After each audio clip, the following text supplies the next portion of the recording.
Ազգային ժողովի նորընտիր ուժեղ Հայաստան խմբակցությունը դեռևս չի շտապում ամբողջ կազմով մտնել խորհրդարանական աշխատանքի դաշտում։ Ժողովուրդ օրաթերթի լավատեղյակ աղբյուրների փոխանցմամբ ուրբաթ կամ շաբաթ նախատեսվում է խմբակցության հանդիպումը գործարար Սամվել Կարապետյանի հետ, որի ընթացքում պետք է քննարկվեն ոչ միայն քաղաքական առաջնահերթությունները, այլև խորհրդարանում բաժանվելիք առանցքային պաշտոնները։ Մեր տեղեկություններով Սամվել Կարապետյանը նախքան խորհրդարանի անդրանիկ նիստին մասնակցել է, ցանկանում է անձամբ հստակեցնել իր թիմի հետագա անելիքները եւ վերջնական համաձայնության բերել ապագա պաշտոնական նշանակումների հարցը։ Փաստացի ուժեղ Հայաստանի ներսում առանցքային որոշումները կայացվում է ոչ թե խորհրդարանական հարթակում, այլ թիմի քաղաքական կենտրոնում։ Ժողովուրդ օրաթերթն արդեն տեղեկացրել էր, որ արդեն իսկ որոշում կա, որ ազգային ժողովի փոխնախագահի պաշտոնում ուժեղ Հայաստանը կառաջադրի падգամավոր Արամ Վարդևանյանի թեկնածությունը։ Եթե այս որոշումը վերջնական հաստատվի, Վարդևանյանը կդառնա ընդդիմադիր դաշտից նոր խորհրդարանի ամենաբարձր պաշտոնյաներից մեկը։ Նույն աղբյուրների փոխանցմամբ ուժեղ Հայաստան խմբակցության ղեկավարի պաշտոնը նախատեսում է վստահել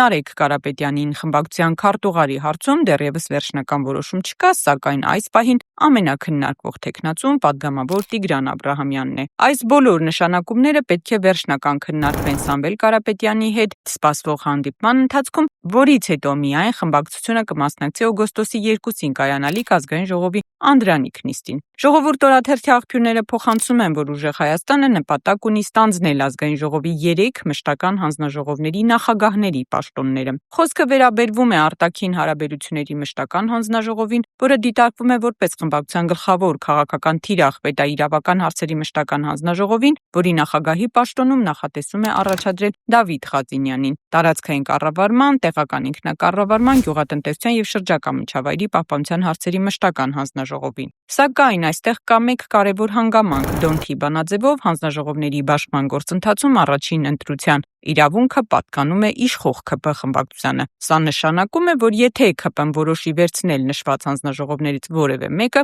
ուժեղ Հայաստանի նախնական ծրագրերը կարող են լրջորեն վերանայվել։ Այսպիսով, թեև ուժեղ Հայաստանում խորհրդարանական պաշտոնների եւ պատասխանատվության ոլորտների նախնական բաշխումն արդեն ուրվագծվում է, վերջնական պատկերը պարզ կդառնա Սամվել Կարապետյանի հետ նախատեսվող հանդիպումից եւ խորհրդարանական հանձնաժողովների բաշխման շուրջ քաղաքական պայմանավորվածություններից հետո։